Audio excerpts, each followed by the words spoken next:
See, when I want to write something in GS paper, I should be very moderate to it. When the examiner will go through your answer writing, your answer page, he will not check what kind of talent you have in terms of Indian politics and party system. He will hardly go through the area, the content, the data he requires. So content is all about 70 to 80%. Remaining part is unnecessary.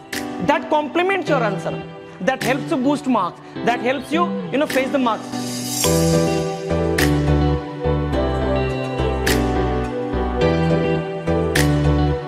Today we have a great discussion on writing, but before that, as you all aware about the thing that the Rajya Seva is going to change from the next year, right? So we will have the same copy paste of UPSC syllabus. So before starting in the same year in 2025, that will be much late. So I thought in earlier that if you start today, so you will be efficient enough to write it well. So basically MPSC has copy pasted the same syllabus, but some sort of, the things have they changed, but 95% of the syllabus is same. So UPSC and MPSC now is equal. But the main factor when it comes to writing, it is generally not knowledge, but it is writing your answer. Now, just take an example, UPSC people. You might have around so many talk and discussion and people around you that they are actually preparing for UPSC. They might sit for 10 hours in a library, 12 hours in a library, reading so many huge books, references books, joining so-called the big class of Delhi and blah, blah. But if you just think about the reality of your talent, your knowledge, everything is in your writing. Nobody will ask you how many hours you studied, which class you joined, or how many books you have read. But the matter of fact is your writing. If you write well, so nobody care about your knowledge. Nobody will ask you which degree you hold. And nobody will ask you what kind of, sort of mentorship, what kind of the books, what kind of notes that you preferred. So basically, the reflection of your personality is your writing.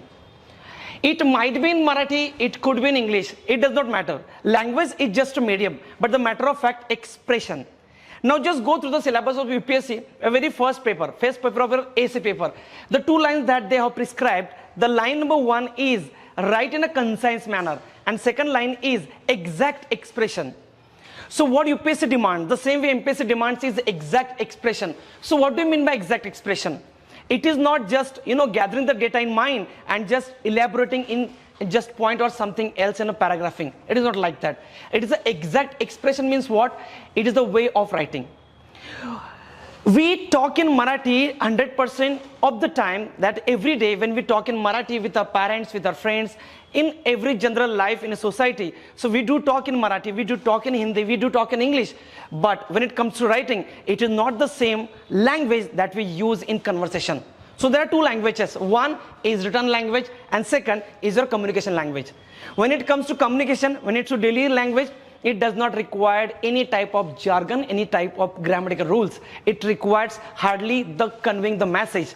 But now comes to your writing, it requires some rules. It requires some, the strategy, some sort of limitations you have to follow.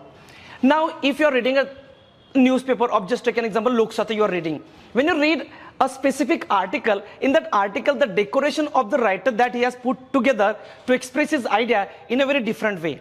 The Marathi that we talk, the Marathi that we use in daily life, it is not the same that we read in newspaper.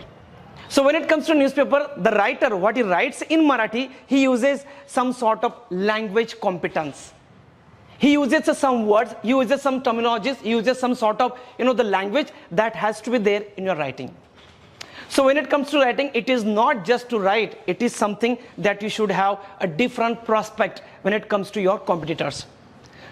Now, if I go to the writing details, just I'm directly talking to the subject, I'm directly, touching to the subject. You have question paper of GS, you have question paper of essay, that's it. And you have compulsory paper. Compulsory paper do not require marking because they hardly need, the passing parts. But when it comes to writing your GS paper, GS 1 consists of your history and your geography. GS 2, it is completely dedicated to your governance and polity. GS 3, it's all about your environment and economy. And GS 4, it's ethics. Now, all the 4 papers, if you just go through the syllabus, you will come to understand that every paper consists of certain set of words, certain set of terminologies, and certain set of understanding as well. So my writing, if I'm writing a GS paper 1, my language, the words, the different terminologies should be there. And when it comes to your governance, when it comes to your polity, when it comes to your ethics, so your paper, your answer writing should be in such a way that it has some differences. Sometimes it happens that I have observed in my Rajya Seva test paper, when I go through the checking the papers, I see the same terminology, same words and same paragraphing people do in every answer. But every answer requires some sort of strength.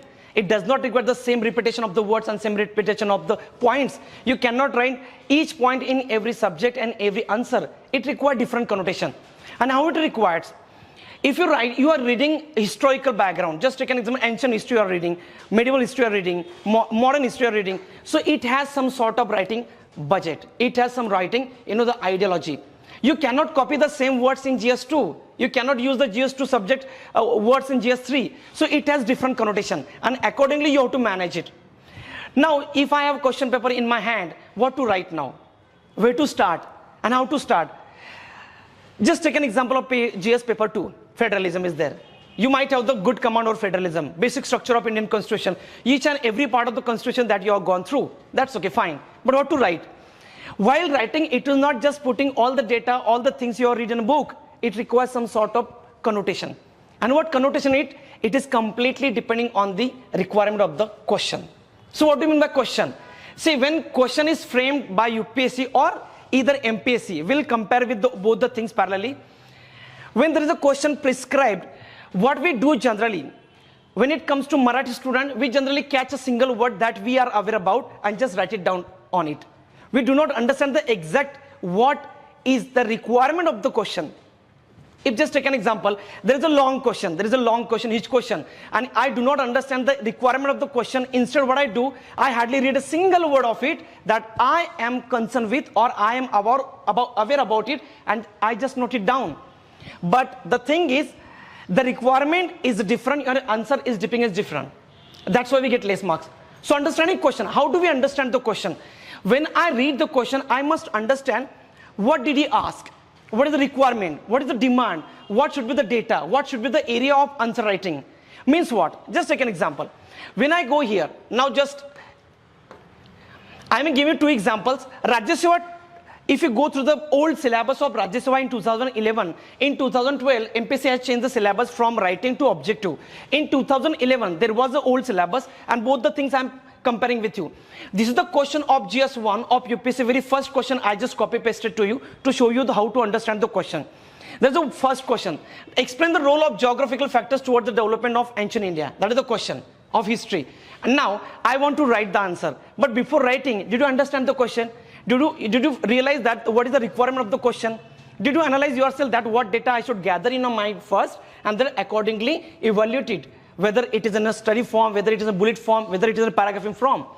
So now, here it comes. Explain the role of geographical factors towards the development of ancient India. Now see, there is no question such called ancient India. There is no question on the ancient India. There is the only question, the role. And the role of what? The role of geographical factors, only geographical factors. It is neither about the ancient India, it is neither about the development. It is only about the geographical factors. And now how that geographical factors contributed to the development of ancient India. So we cannot write the whole things about the ancient India, the development of ancient India, the development of ancient Indian literary aspect, literature aspect, social aspects, economical aspects. We are not talking about any other aspects that contributed to the ancient India. Hardly narrate what is required. And that is only one thing, geographical factors. Now GS question paper has two question marks. One is 15 markers, second is 25-20. But MPSC has not suggested us which format they will have. Just take an example. We'll have 10 markers, 15 markers, 20 markers, 25 markers. Just take an example. We'll have 100 words, 150 words, 200 words, 250 words. Just take an example of UPSC copy paste. Okay, 250 words and 200 words on 150 words. There might be that segregation. We do not have that exact idea of new syllabus. But now, if I want to write this on around 150 words, when I take my paper and just started writing, and I just put it like ancient India, see, when I want to write something in GS paper, I should be very moderate to it. I should be stick to the answer. I should not write some background and the data and the information and putting the things so irrelevantly, so strange and so lengthy that the examiner won't understand what you write. 150 words I have, that all 150 words should be related to the geographical factors. That's it. I should not narrate much about. You can narrate it when it comes to more, like essay paper. Essay paper have 1000 words, 1200 words. In that case, you can elaborate in detail. You can stretch it later. You can have that lengthy intro, you can have that lengthy data, and you can have that lengthy conclusion as well. But when it comes to GS question paper, you should be around your question. Now, what are the geographical factors that are contributed to the development of ancient India? I must write directly to the delta, directly to the Deccan Plateau, directly to the Himalaya region, directly to the Indo rivers, directly to the geographical factor like the area, the agriculture, the economic aspects that completely related to the geographical factors. So I will start with the point number 1, 2, 3, 4, 5, whatever. It should be in bulleting, it should be in paragraphing, it should be in numbering, whatever the things, everything should be around geographical factors. Now look at here. We have Rajya Sabha old pattern question paper that they have explained. Explain the characteristics of Indian party system. See, Indian party system. What did he ask? Characteristics. So number 1 characteristics, number 2 characteristics, directly to the answer. Because when the examiner will go through your answer writing, your answer page, he will not check what kind of talent you have in terms of Indian politics and party system. He will hardly go through the area, the content, the data he requires. And what did he ask us? Characteristics of Indian party system. So you cannot know what does mean by Indian party system, how it has evaluated, what is the history of Indian political system. Nobody will going to read that. Directly to the characteristics of Indian party system. Indian party system is a multi-party system. Number 1, it has a regional party system. Number 2, it has a national party system. Number 3, number 4, it is based on caste. It is based on region. It is based on language. It has some different connotation. Directly characteristics over. My answer is over. So point number 1 in your writing thing is understanding question itself. Without understanding question, what will you do? You will write some irrelevant data. You will stretch your answer, and the more content, the crux area, the core area of answer will be missing from your answer writing. So why do you get 1 mark or 2 marks out of 10 marks? Because the relevant data is missing. That is the remark we get from the different mentors. Number second question, if you read, discuss the problem of free and fair election and state the electoral reform. See, if you observe the question properly, you can find the question is completely dedicated for 5 markers. And it has hardly half page of your answer. And in that half page, what you have to manage? You have to manage the 2 questions in 1. 2 questions how? See, the question is divided into 2 parts. Number 1, discuss the problems of free and fair election. Number 1 is problems. He is not asking you write about free and fair election. Definition of free and free election. Election commission. When did it establish? What is the function of election commission? Nobody is going to ask that. What did he mention you? Problems of fear and favor. But problems for free and fair election. You might have read the word without fear and without favor. So when I start my answer, I directly start like problems. Number 1 problem, number 2 problem, number 3 problem, number 4 problem. That's it. Half of the page is over. Now half of the page, when I go for another question like and, see and, state the electoral reforms. So what are the electoral reforms? That electoral reforms question is half, and half of the question about the problems of your fair election. So both the things I should, mitigate like 50% to the half question and 50% to the half question. So when I go directly to the touching the question, when I directly, directly highlighting to the exact point of the question, that is called answer writing. It is not about background. It is not about the development. It is directly to the question. Basically, whenever I conducted the various test series of Rajya Sabha, people do write. When I used to go through the answer pages, I used to ask them, what did you write? Your question is different, and your answer is absolutely different. So what we do, 80% of the page we invest somewhere, the requirement of the question is different. So hardly 20 or 30% of your data is actually related to the question. So my answer should be 100% directly to the question. When I'm writing, geographical factors should be mentioned. Here, the problems of fair election should be mentioned. Here, the electoral reforms. What are the electoral reforms? Directly mentioned. That's it, over. So it is not, GS paper is not about the lengthiness. It is about the directly stick to the titleness. Getting my point? So point number 1 is understanding the question. That is over. Number 2. Now look at this question. This is an essay paper of 2023 UPSC paper. And the same way I copy pasted from the old syllabus of Rajya Sabha in 2011. Both the things that are common. This is your essay paper, this one is essay paper. This is completely based on HSC standard. That was the standard of the Rajya Seva mains writing was HSC, that is 12वीं. And here, when it comes to your UPSC, it is completely based on graduation. But now, MPSC has changed the syllabus, so they will obviously, the syllabus and the structure of the question, everything based on graduation. First question.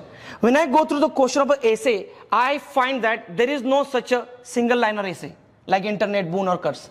There is a particular line, particular statement, particular proverb. That is a statement that you have to elaborate in your own way. But before that, did I understand the question?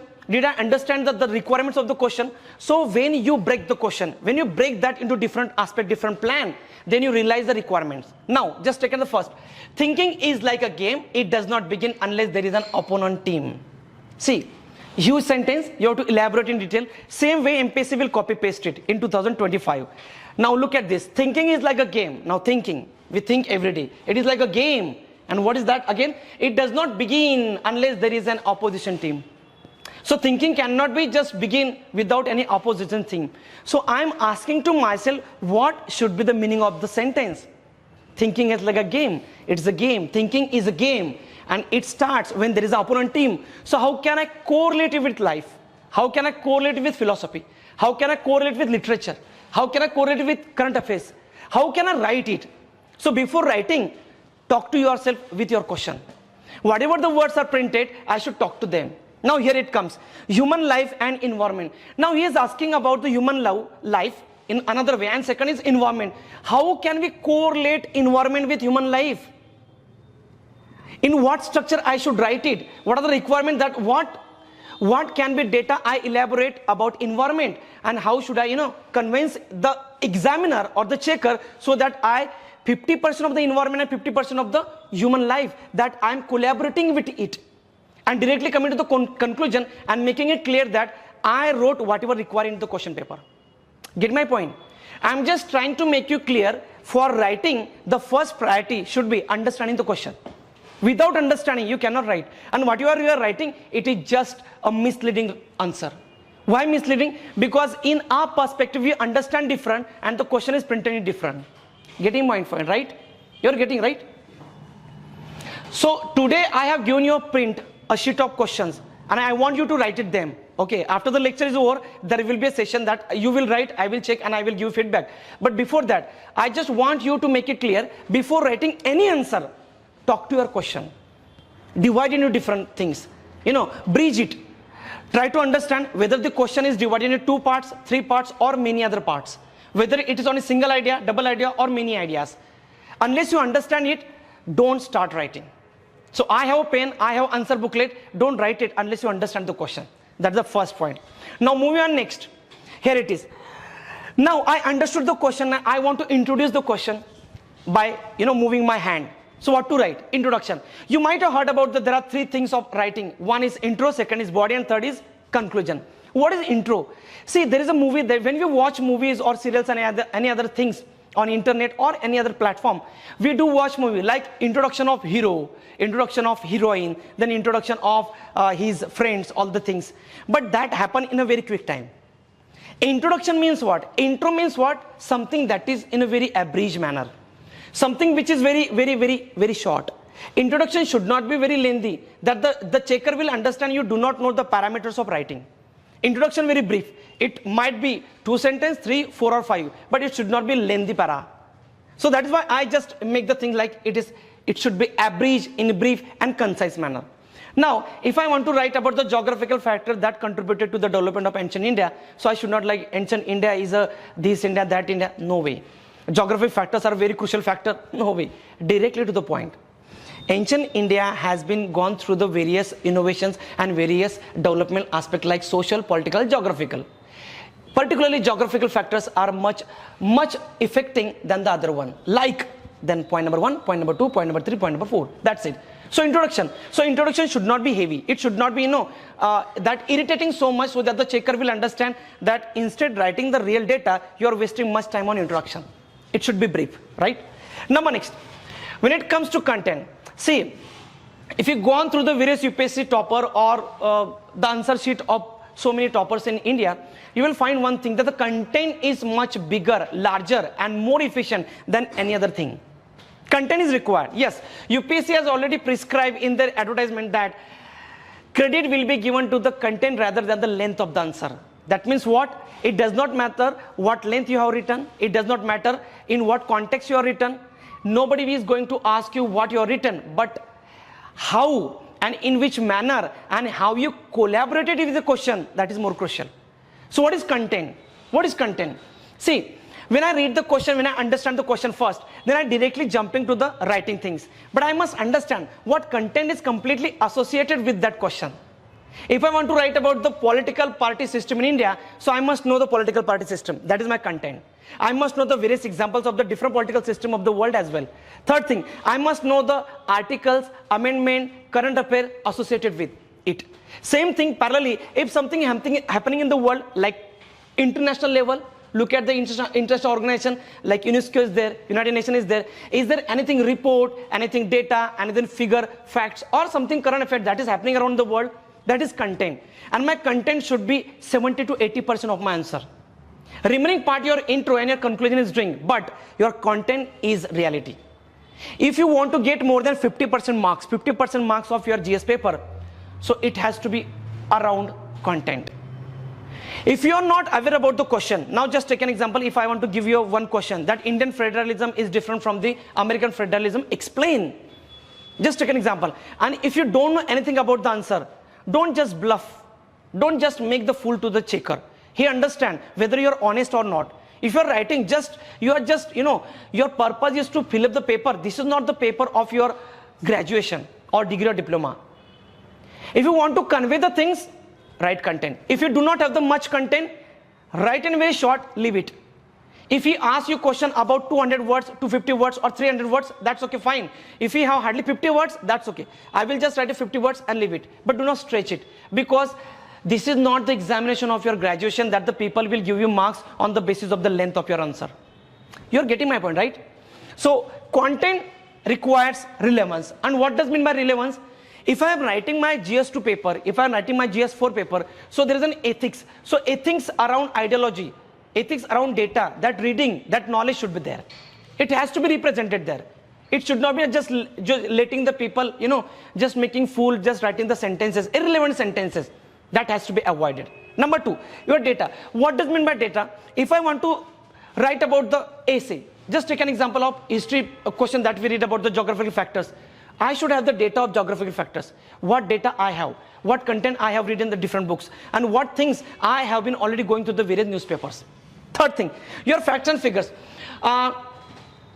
We always put the facts like, according to the census data 2011, according to the XYZ report, according to the recent report published by Niti Aayog, it has to be underlined and it has to be highlighted, so that the examiner, that the checker will understand you have some sort of relevance, and that you are adding some examples, giving some figures. That means you're correlating and making the things balancing. That is called content. You are writing article, you are writing amendment, you are writing some data, you are writing some Supreme Court's verdict. That is called, it is relevant, that is called content. And content, when it comes, when you complete your introduction, the second part, the third part, the fourth part, whether it is in paragraphing, whether it is in bulleting, whether it is in underlining, whatever it may be, everything, it is called your content. So content is all about 70 to 80%. Remaining part is unnecessary. That complements your answer. That helps you boost marks. That helps you, face the marks. But the more you stretch your intro, the more you stretch your conclusion, but the remaining content, that content is relevant. If you are missing it, you are giving much emphasis on your intro and conclusion, and rather, missing your content will give you less marks. So how do you understand the content? How to generate this content? To ask the question to yourself that what is the requirement and the demand of the question. It is not something that you will directly take a pen and will start writing. It is irrelevant. Understand yourself. Requirement of the question, history, polity, economy. Accordingly, you have to manage the content and write it down. But basically, one thing I want to clear, there is an essay paper, you have much time to have rough data, to have rough time. But when it comes to your GS paper, you do not have time for rough work. And when you are starting rough work, you will hardly complete half of the paper.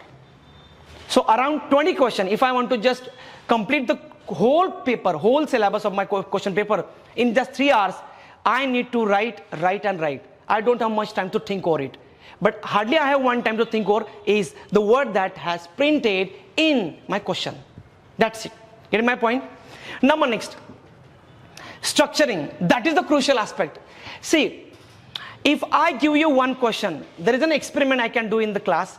I just take an example. I hand over the single question to the different people. Now just take an example. We are around 100 plus people and I'm giving you question paper. Same question, same marking and same word limit. But the answer will be 100. You are 100 people and I will get 100 answering. But who will get the much marks? One who has a good structuring of your answer. Now, there is a question that we already read. Write down, explain the characteristics of Indian party system. And you all already read Lakshmikant, already gone through the various syllabus of GS2 and you know what is party system of India.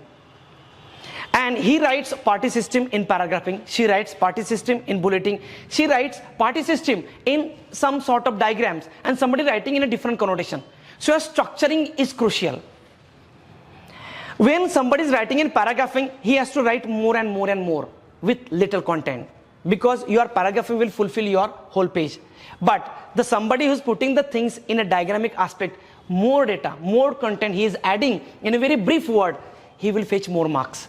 So structuring your data. Structuring is how to structure requirements. See, the question number 1 is role of geographical factors. Role number 1, role number 2, role number 3. Characteristics of Indian political party system. Characteristics, I am putting the diagrams, characteristics of Indian political system in different connotation. So structuring, I have the same data in my mind, she has the same data in my mind, every competitors of yours has the same data, but the structuring is the idea. Structuring is the skill. It is not something just you will write, it is not the 10th standard examination. You will have to structure it. So how to structure? There are different formats. So structure number 1, handwriting. And what does mean by handwriting? See, handwriting will not help you to more marks, to fetch more marks, but it will help you to understand your personality. It is said by a philosopher that a personality of a person can be judged by his handwriting. So how should be the handwriting? It should be legible. If you're writing something and somebody can read it, that's it. That's a good handwriting. But can a person with a good handwriting, like a calligraphy and having a good command or handwriting with a beautiful words, will he get more marks? No. Why not? Because content matters. It is everything about the content. It is not about the writing. But good handwriting, it is like your compliments. It gives you compliments to your writing. It is a plus. It is not minus. It is plus. If a checker wants to give you 4 marks, addition to the good handwriting will give you 4.5. Number 2 is your using diagram. Now we have no tradition to write it well, but we must enlarge it now. We should have that habit of putting the diagram in thing. Every day so many people read newspaper whole day and they waste their time just putting out some data and some information, some notes. The data, information, whatever you are reading in everyday life, it has to be in diagramic aspect. You should make habit of it every day. If I am reading GS2, if I am reading GS4, so whatever the things you want to feel like I am reading XYZ thing from my notes and this is very crucial. I want to make a note of it, small note of it, micro note of it, make it in diagram. So diagramic expression are much larger, bigger than you are writing in paragraphing. Why? Because in diagram you can put more extra effort, more extra point rather than in paragraphing. Getting my point? That is called structuring. Just take an example. Here is an example of writing. I have gone through so many papers that I check every year of Rajya Sabha mains paper. So people do not understand what they write. They must feel that the person who is going to check it must understand his reading. So reading, your handwriting should be legible. It should not be such a in a doctor way or something your own style. Your own style should be kept aside. Now such writing won't help you. And it is clearly mentioned by UPSC as well. If somebody's handwriting is poor, if somebody wants to write something and the checker is not able to read it properly, it will be strike off. It will be strike off. It means what? That will be neglected. That will be kept aside. That will not be given more weightage. So handwriting. Now today I am preparing for 2025. So what do you want to do? You need to do first is reading newspaper, reading GS paper, whatever the things you are reading. Instead, make things clear that your handwriting is enough good. Second, diagram. When do we need diagram? When it comes to writing syllabus, UPSC or either MPSC, every question requires diagram. If you want to write your ASN diagram, you can write it well. You want to put a diagram in GS3, GS4, whatever you want to do, do it. But it has to be justified. It should not be like every question I am putting diagram and it has no relevance. It has to be relevant. But why do we need diagrams? Giving you example. If a question is based on Indian sociology or social structure of India, and I am writing in a paragraphing, the same way write the same thing in diagraphing. Diagram will help you to fetch more points. Paragraphing has a limitation. But one thing, when there is a question is divided in 2 or 3 parts, as we did in electoral reforms, all the things, and you feel like I have much data in my mind, I have super reading on the same topic, but I cannot write it in just 150 words. I cannot manage it in just single page.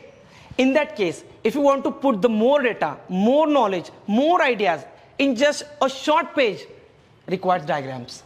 But unnecessary putting diagrams, irrelevant. GS4 ethics, when you're writing, you can put it like this. GS3 economy, you can put it like this. GS2, you can have that. But that should be some logical sense. It should not be illogical, like putting every diagram in every answer. It is wastage of time and wastage of idea as well and wastage of energy as well. Next. So point number next is bulleting. See, we have been gone through the academic years there. We used to just fill up the paper. The motto, the purpose of filling the paper to get the degree, instead of understanding the things, clarifying the syllabus, we were not aware about the things because the college for us was just for the means of getting degree. And we were not taught that there should be a writing skill, there should be a sense of understanding, being a good citizen of India. That syllabus is dedicated to you to understand the polity, history, geography of the country. Nobody told us such things, right? So bulleting, how to bullet the thing, that is also again a skill. When I am putting like a title, so title have a major bulleting. And below that title, when I am putting the data or putting the some points, the different bulleting should be here. Like take an example. Here, Uniform Civil Code in India, that is the title. So I want to start with the arguments, but for argument, I have given a different bullet. But below that, I want to make the another points, another evaluation, another different ideology or methodology or argument that I want to put. But below that, I have put a different bulleting. So when there is a large bulleting, below that you have a little bulleting. So we call it sub-bulleting. So that should be in your writing. Now, if I give you the example of one paper of Rajasthan main that the people come and wrote here, you will find in their whole answer sheet, you will not find single bulleting, you will not find single quotes, you will not find a single diagram. So what it called? It is just a written paper, but without any expression, any connotation. So it has to be there. When I want to write something, expression should be there. And how it comes? It comes through your punctuation, grammatical aspects. And how punctuation? Exclamatory mark, question mark, double-headed comma, single-headed comma, semicolon, colon, that has to be there. So bulleting the things will help you to analyze, to elaborate, to explain a particular answer in a some set that the explainer or the somebody is going to read your paper will understand easily. He will not go through each and every words. He will hardly just click the point, that's it, over. But when it comes to paragraphing requires much reading. Each and every word that he will go through will understand what you want to convey. But bulleting will help you to directly, he will check the paper and will understand what you want to convey. But again, bulleting requires the demand of the question. The demand of the question requires a paragraphing, don't go for bulleting. But if you feel that paragraphing plus bulleting that I can manage, you can have it. Getting my point? So that is the part of the structuring. Next. My intro is over, my body, that is my structure is over. Now what it called? Conclusion. As I said, introduction, it is not much larger and lengthy. The same way it applies to your conclusion. Conclusion should be optimistic. It should not be negative, that the Indian woman cannot get education, she cannot be compete with the man. Such negative connotation should be avoided. Conclusion is a such part that I should brief the things, all the things I have written above should be analyzed in a such a way that the conclusion be made. But conclusion should be suggestive manner. It should be a purposive manner. That purpose should be highlight the requirement of the question. It should not be negative manner. Or it should be such a lengthy that the content is less and conclusion is more. It has to be in a hardly 20 or 15% of your page. That's called conclusion. But optimism, that tone of positivity should be there. but on the basis of critical analysis of the question also requires here. If some question requires a negative connotation, accordingly I should go for conclusion. I should not conclude each and everything in an objective manner or in an optimistic manner. But the requirement of the question, if requires a negative connotation, should be narrated, but narrated in a brief manner. 4 lines, 5 lines, that's it, over. Clear? Number next, my conclusion is over. So what should I take in my mind so that my answer writing, be in a right manner? Number 1, when I am writing answer, it should be taken in mind that do not write any political slogan. Political slogan means what? A political party, every political party of India consists of their own slogans. Do not use it. If you write political slogan, it directly, biasness shows that you belong to the particular political party. And when it comes to bureaucracy, bureaucrat should be balanced. He should not be biased to any party, any caste, any religion, any language. He should be biased. He is a servant of the government. He is a servant of the country. He should not be, towards a particular ideology. Number 2 is movie dialogue. Ki Salman Bhai's dialogue, you should not write it. This is not the paper of, again I am telling you, the graduation. It has to be some sense of what? Sense of ideology, sense of, that thinking level, sense of that modern thinking. You should not write that movie dialogue. Movie dialogue should be avoided. But here, there is an exception. If a movie that got the biggest award in the world, like Oscar award, or the movie is nominated for national award, and the movie has the dialogue which completely or directly associated with your question, you may take it. But in general sense, avoid it. Number 3 is wrong data. Some of the time that when I check the paper, I find that everybody writes the quotation and below that he writes Dr. Babasaheb Ambedkar.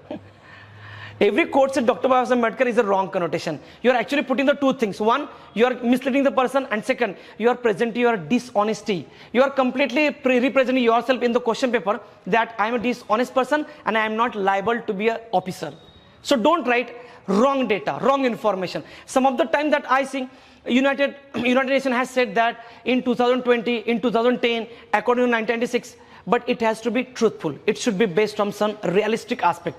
Report, data, article, amendment, current affair, whatever you are putting the things in a figure or facts, it has to be true, authentic. And with regards to your data, always write around, about.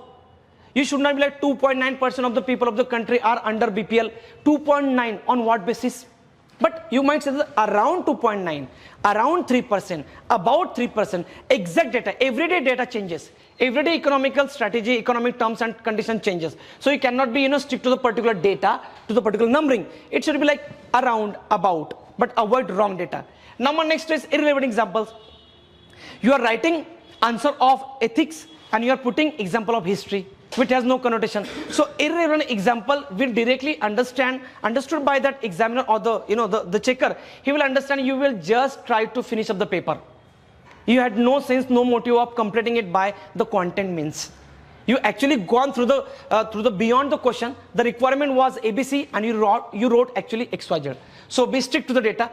Number next, any caste bias, religious bias, any language bias, any color bias should be avoided. You cannot write that the South Indian people are black. What is this? This is nonsense. You cannot, have racism in mind. You cannot write that the Jammu Kashmir people like this. You cannot put the things in a narrow-minded ability. It has to be some sort of, secularistic aspect. Should be avoided. Number next, again, very important. Any government policy, if they are asking you XYZ scheme, so do not write this scheme is not beneficiary. This scheme is the wastage of money and time and energy. Don't write. Do not write anything against government policies, because the whole question paper they have designed is absolutely about government policies. So you can write in a positive, in a right manner, but should be avoided. Do's. So what should I do? Yes, when I am writing in a good manner, so number 1 is stick to title. Don't write irrelevant. Don't go beyond a question. As I told in the very first point that you first understand the question, divide the question, make it 2 or 3 parts and then understand, accordingly start writing. Stick to the title. Do not write much background, much development, much growth and much history of the question.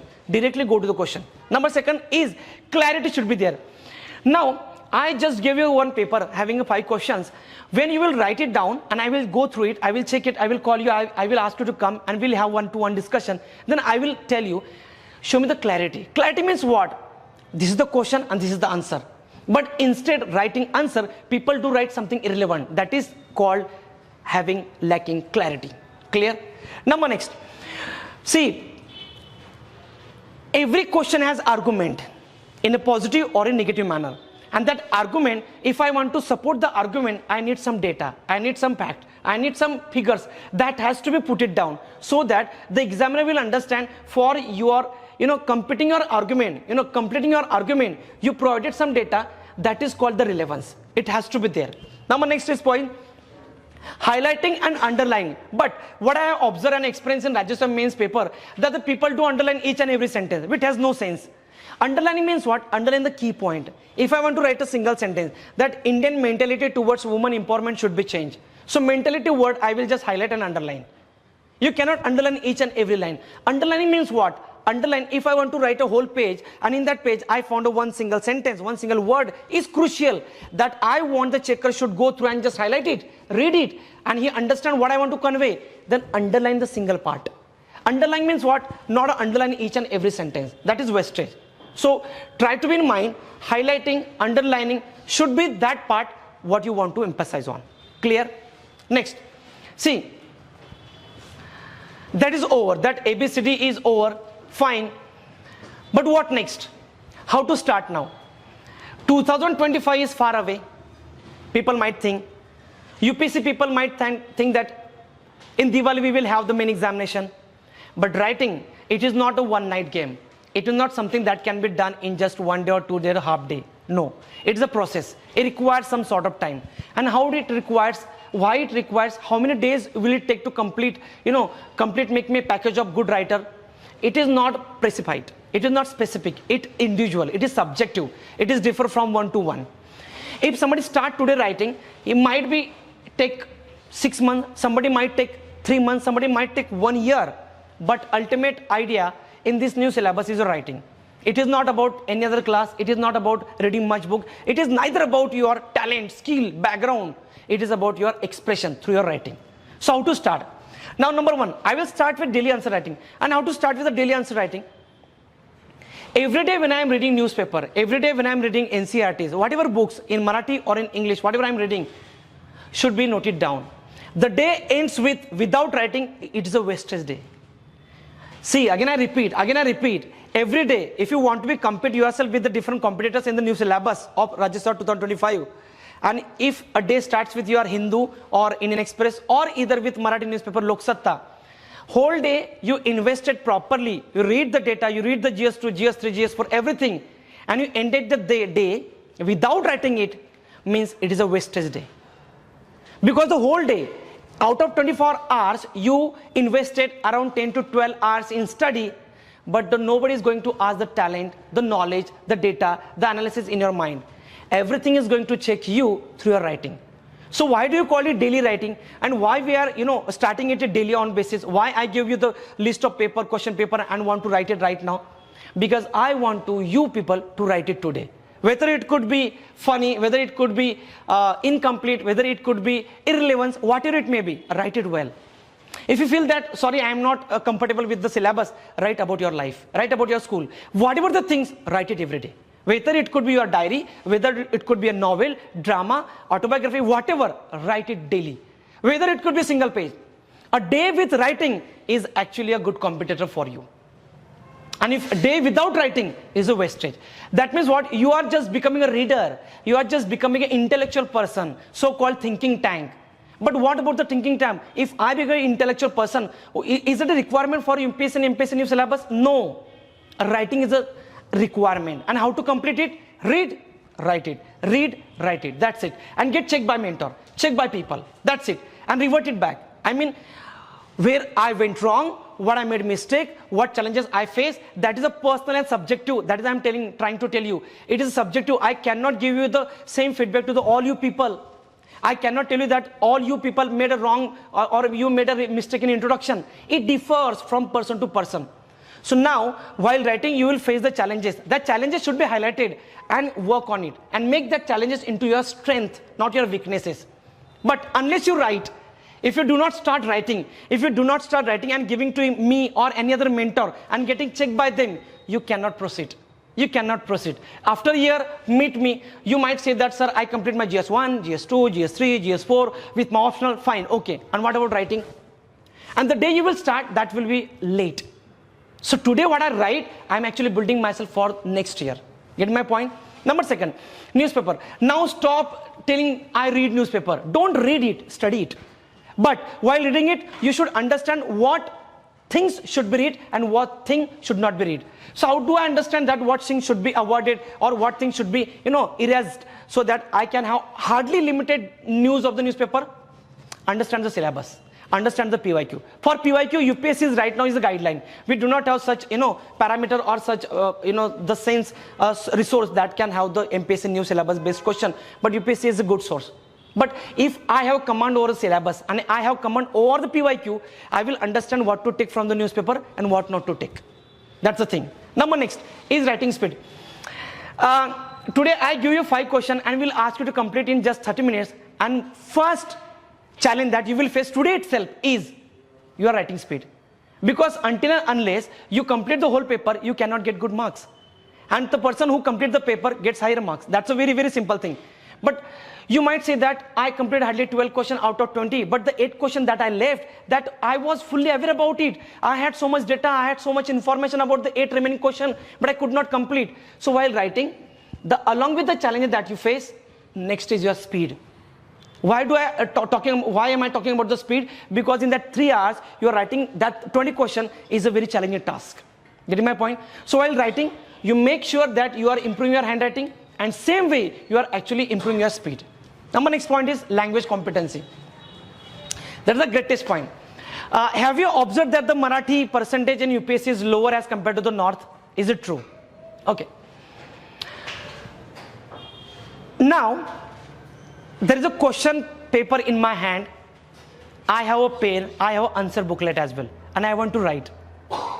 But the language competency, that means if I want to write in Marathi or either in Hindi or in English, any other language that I chose for writing medium. But ask yourself, if I do not have a holistic approach towards it, I do not have an innovative idea in my mind with regards to language competency, I cannot fetch marks. If my language of writing in a very, very simplistic manner, in a very simple way, that has the same and that the roten or the same boring words and boring sentences will not impress the person. Your writing, when it comes to economy, your answers should be reflected in the economic words. When it comes to a geography words should be reflected. So language competency. So how to build the language competency? Through your reading. When you're reading, just take an example, there is a news of geography. Yours should be GS1 data, your note should be in GS1 in the same manner. Understand the word, how they printed, how they are, published, how the sentence is actually decorated by writer. Understand it. Why do I have such a difficult language in editorial pages? Because that is called a writing language. This is a written language, and that is a requirement. That is the requirement of the language that has to be narrated in such a decorative way. Learn it. And next is your writing close to your model answer. Now see, I will give you one thing. I will give you a question and I will again give you answer. If I just take an example, if I ask you on Indian federalism, you wrote it well, same thing, take answer and take the thing that whatever the point that I missed, add them. Every day, write model answer, write and model answer. Every day you will get added up. After 6 months, you will come to know yourself that you are somewhere that you were nothing before 6 months. So that is the process. It is a process like every day I read, write, get check. Read, write, get check. And the thing that I got remarks in a negative way, that the things I get added to make myself correct and proper, make it happen, make it end. Every day. That is the process. It is not something that will complete in a week. It requires some span. Getting my point? Okay. So that is all about. So it is just a brief. This discussion is all about brief. I just wanted to make things happen in reality. So what we did today, I give you a question set, right? There is a question set today. What you will do? Before writing, listen to me carefully. First, understand the requirement of the question. Second, divide the question into different parameters. Third, requirement, the demand, the data, the content of the question, and accordingly write it. Today you will finish the paper, you will submit it to me, I will check it, I will call you, I will ask you for a one-on-one discussion, we'll give you remarks and we'll give you some sort of suggestions. Same thing, next session, you will come write. Same way. So this thing will completely, will have some circle which has no end. Now you might ask me a question, how many days will it require to complete me a good writer? there is no days, there is no months, and there is no year. It is a continuous process. But why I summarize this lecture in a very brief manner? Because I want more weightage to your writing rather than the teaching. So this new syllabus is all about learning, reading, then lectureship. Everything is less, more about writing. Unless you write, you cannot understand your strength area and your weakness area. Getting my point? Clear? So this is a very brief and very short lecture. I wanted you to make it clear that what is actually answer writing. It is not in a very longer manner, because I want the things to be kept in brief manner. Shashwat team is introducing the writing enrichment program, in which every day you will be given a question on our Telegram group. You have to just write it down, either in English or in Marathi, and send it to us to the given link. And your answer will be evaluated in a right manner, and you will be given a right answer as well. That is called a model answer. Our team, along with me, will evaluate your paper, will give you some tips, and will make you a good writer. या programme अंतर्गत आम्ही आमच्या Telegram चॅनलवर काही प्रश्न तुम्हाला सोडवण्यासाठी देणार आहोत. या प्रश्नांची उत्तरं तुम्हाला त्या ठिकाणी लिहायची आहेत. सगळ्यात महत्त्वाची गोष्ट, या प्रश्नांची जी काही उत्तरं तुमच्याकडून लिहिलेली आहेत त्यांचं आमच्या टीमकडून इव्हॅल्युएशन केलं जाईल. आणि सगळ्यात शेवटी तुम्हाला या प्रश्नांचं मॉडेल आन्सर कसं असू शकतं हे देखील सांगितलं जाईल. या प्रोग्रामचं सर्वात मोठं वैशिष्ट्य म्हणजे हा प्रोग्राम सर्वांसाठी खुला असून तो त्या ठिकाणी मोफत आहे. In this writing enrichment program, we will be more focusing on structuring of the answer. The good structure answer include body, introduction and conclusion, a relevant conclusion. Be it GS 1, 2, 3, 4, the model answer will be provided to you personally.